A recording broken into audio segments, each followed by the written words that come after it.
একসময় নাম ছিল প্রাচ্যের শেফিল্ড, কিন্তু এখন বন্ধ একাধিক কারখানা। এবারও ভোটে হাওড়ায় অন্যতম ইস্যু শিল্প। সেখানেই প্রচারে গিয়ে সমস্যার কথা তুলে ধরেছেন প্রধানমন্ত্রী, আর তা নিয়েই জারি রাজনৈতিক তরজা। ব্রিটিশ আমল থেকে গঙ্গার ধারে গড়ে উঠেছিল হাওড়া শিল্পাঞ্চল।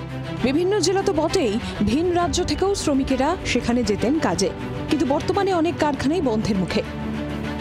সম্প্রতি প্রধানমন্ত্রী নরেন্দ্র মোদী সাঁকরাইলে নির্বাচনী প্রচারে গিয়ে তুলে ধরেন হাওড়া শিল্পাঞ্চলের সমস্যার কথা, আর তাতেই শুরু তরজা।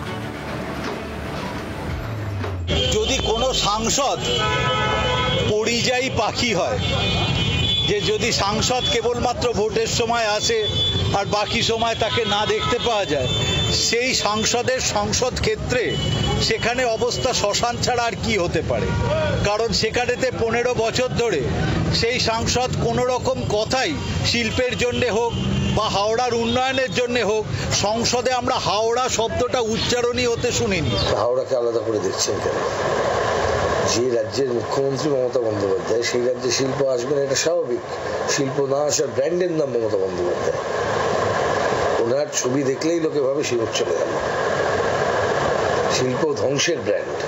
এ বলবে সেন্ট্রাল গভর্নমেন্ট দেখছে না, রাজ্য সরকার বলবে আমরা পয়সা পাচ্ছি না, কিন্তু সাধারণ মানুষ, আমাদের সার্বভৌমত্বের দেশে আমরা যে ধরুন যে জনগণ নির্বাচনে জিতিয়ে যাকে নিয়ে এলাম, তারা আমাদের দেখছে কোথায়? শিল্প নিয়ে রাজ্যের সদিচ্ছার কথাই তুলে ধরেছেন রাজ্যের মন্ত্রী অরূপ রায়। আমাদের শিল্প পুনর্গঠন দপ্তর তারা চেষ্টা করছে, কিন্তু তারপরেও কেন্দ্রীয় সরকার নানাভাবে কেন্দ্রীয় এজেন্সিগুলোকে লাগিয়ে আমাদের নানাভাবে ডিস্টার্ব করছে। ডিস্টার্বের মধ্যে দিয়ে অনেক ক্ষেত্রে একদম স্মুথলি কাজ করা যায়নি, কিন্তু রাজ্য সরকারের মানসিকতা আছে যে ইন্ডাস্ট্রি তৈরি করা। প্রাচ্যের শেফিল্ড তকমা কি আবার ঝকঝকে হয়ে উঠবে হাওড়া জেলার গায়ে? অপেক্ষায় শ্রমিকেরা। হাওড়া থেকে দেবব্রত ঘোষের রিপোর্ট, জি24 ঘন্টা। বাংলার আওয়াজ, বাঙালির আবেগ, জি24 ঘন্টা।